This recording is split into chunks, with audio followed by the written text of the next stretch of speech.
Lie face down and place your fingers right under the front of your pelvis. Put your head face down or use a towel to support just right under your forehead, whatever is more comfortable for you.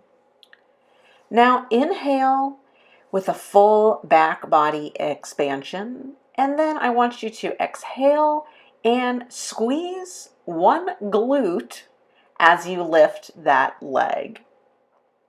You can tell if it's working if you have no finger squishing going on. So those fingers in the front of your pelvis, you want to make sure that they are not being squashed while you're squeezing your glute.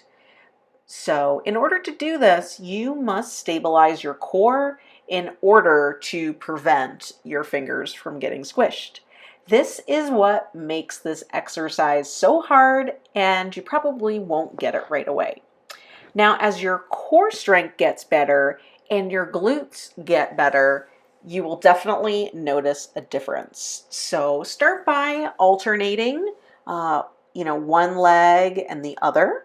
And you can certainly speed this up as you get a little bit better. And then you can do both glutes at the same time also.